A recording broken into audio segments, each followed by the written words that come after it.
Dia 24 de agosto. Capítulos de hoje: Provérbios 24, Neemias 13. Provérbios 24. Não tenha inveja dos ímpios, nem deseje a companhia deles, pois a destruição é o que planejam no coração e só falam de violência. Com sabedoria se constrói a casa e com discernimento se consolida. Pelo conhecimento os seus cômodos se enchem do que é precioso e agradável. O homem sábio é poderoso, e quem tem conhecimento aumenta a sua força.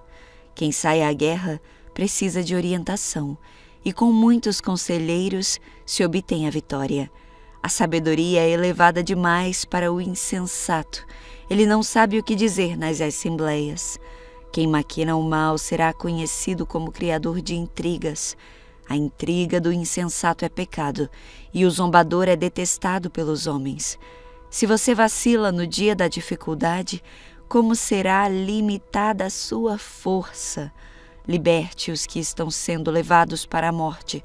Socorra os que caminham trêmulos para a matança. Mesmo que você diga, não sabíamos o que estava acontecendo. Não o perceberia aquele que pesa os corações? Não o saberia aquele que preserva a sua vida? Não o retribuirá ele a cada segundo o seu procedimento? Coma mel, meu filho, é bom, o favo é doce ao paladar. Saiba que a sabedoria também será boa para a sua alma, se você a encontrar. Certamente haverá fruto para você, e sua esperança não vai decepcioná-lo. Não fique de tocaia como faz o ímpio contra a casa do justo, e não destrua o seu local de repouso. Pois ainda que o justo caia 7 vezes, tornará a erguer-se, mas os ímpios são arrastados pela calamidade. Não se alegre quando o seu inimigo cair, nem exulte o seu coração quando ele tropeçar, para que o Senhor não veja isso e se desagrade e desvie dele a sua ira.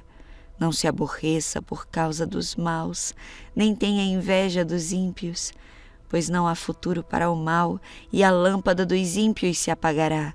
Tema ao Senhor e ao Rei, meu filho, e não se associe aos dissidentes, pois terão a repentina destruição. E quem pode imaginar a ruína que o Senhor e o Rei podem causar? Aqui vão alguns outros ditados dos sábios. Agir com parcialidade nos julgamentos não é nada bom. Quem disser ao inimigo, você é justo, será amaldiçoado pelos povos e sofrerá a indignação das nações.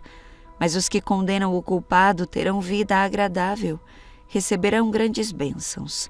A resposta sincera é como o beijo nos lábios. Termine primeiro seu trabalho a céu aberto, deixe pronta a sua lavoura. Depois constitua família. Não testemunhe sem motivo contra o seu próximo, nem use os seus lábios para enganá-lo. Não diga, farei com ele o que você fez comigo. Ele pagará pelo que você fez. Eu passei pelo campo do preguiçoso, pela vinha do homem sem juízo. Havia espinheiros por toda parte, o chão estava coberto de ervas daninhas e o muro de pedra estava em ruínas. Observei aquilo e fiquei pensando, olhei e aprendi esta lição. Vou dormir um pouco, você diz. Vou cochilar um momento, vou cruzar os braços e descansar mais um pouco. Mas a pobreza lhe virá como um assaltante, e a sua miséria como um homem armado. Neemias 13. Naquele mesmo dia, enquanto o livro de Moisés era lido para o povo, encontrou-se escrito nele que jamais se deveria permitir que amonitas ou moabitas fizessem parte da comunidade de Deus, pois não tinham dado aos israelitas alimento e água no deserto. Em vez disso, tinham contratado Balaão para amaldiçoá-los. Nosso Deus, porém, transformou a maldição em bênção. Quando o povo ouviu esse trecho da lei, mandou embora todos os descendentes de estrangeiros. Antes disso, o sacerdote Eliacibe havia sido nomeado para supervisionar os depósitos no templo de nosso Deus. Ele era parente de Tobias e tinha colocado à disposição dele uma grande sala junto ao templo. Anteriormente, esse lugar era usado para armazenar as ofertas de cereal, o incenso, diversos utensílios do templo e os dízimos dos cereais, do vinho novo e do azeite, prescritos para os levitas, os cantores e os guardas das portas. Também as ofertas para os sacerdotes. Nesse tempo, eu não estava em Jerusalém, pois tinha voltado a Artaxerxes, rei da Babilônia, no 32º ano de seu reinado. Mais tarde, porém, pedi sua permissão para regressar. Quando cheguei a Jerusalém, soube da maldade que Eliacibe havia feito ao providenciar para Tobias uma sala nos pátios do templo de Deus. Fiquei extremamente indignado e joguei todos os pertences de Tobias para fora da sala. Em seguida, ordenei que as salas fossem purificadas e trouxe de volta os utensílios do templo de Deus, as ofertas de cereal e o incenso. Descobri também que os levitas não haviam recebido as porções de alimento que lhes eram devidas, de modo que eles e os cantores responsáveis pelos cultos de adoração tinham todos voltado a trabalhar em seus campos. De imediato, confrontei as autoridades e lhes perguntei: por que o templo de Deus foi abandonado? Então chamei de volta todos os levitas e os coloquei de novo em seus postos. Assim, mais uma vez, todo o povo de Judá começou a trazer para os depósitos do templo os dízimos dos cereais, do vinho novo e do azeite. Nomeei supervisores para os depósitos, o sacerdote Selemias, o escriba Zadok e o levita Pedaías. Designei Hanã, filho de Zacur e neto de Matanias, para ser seu ajudante. Eles eram homens de confiança e ficaram encarregados de repartir as provisões entre os seus colegas levitas.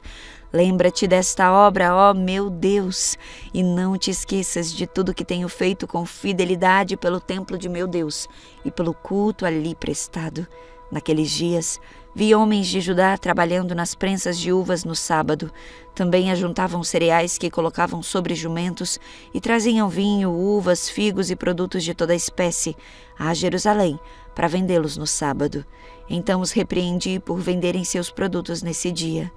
Alguns homens de Tiro que moravam em Jerusalém traziam peixes e mercadorias de todo tipo. No sábado vendiam para o povo de Judá, e isso em Jerusalém. Assim confrontei os nobres de Judá e lhes perguntei: por que fazem tamanho mal profanando o sábado?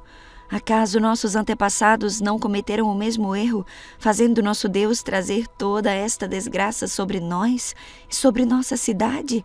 Agora vocês trazem ainda mais ira contra Israel ao permitir que o sábado seja profanado desse modo. Em seguida, ordenei que as portas de Jerusalém fossem fechadas no dia antes do sábado, assim que começasse a escurecer, e só fossem abertas depois que o sábado tivesse terminado. Enviei alguns de meus servos para guardar as portas, a fim de que não entrasse nenhuma mercadoria no sábado. Os comerciantes e vendedores de vários produtos acamparam do lado de fora de Jerusalém, 1 ou 2 vezes, mas falei duramente com eles: o que fazem aqui acampados ao redor do muro? Se fizerem isso de novo, mandarei prendê-los. Essa foi a última vez que vieram no sábado. Então ordenei que os levitas se purificassem e guardassem as portas, para manter o sábado como um dia sagrado.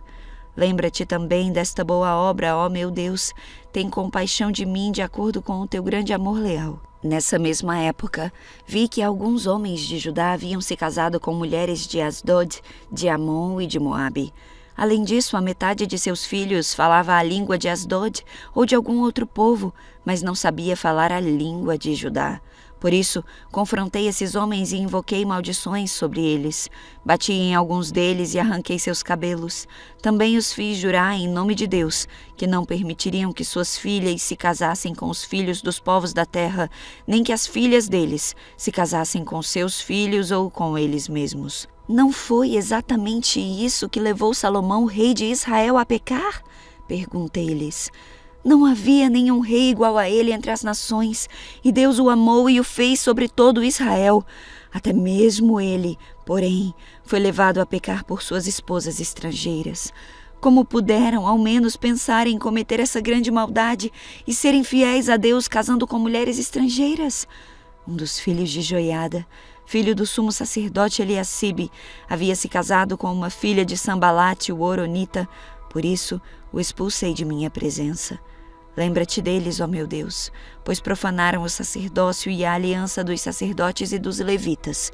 Assim, eliminei tudo que era estrangeiro e designei tarefas específicas para os sacerdotes e os levitas.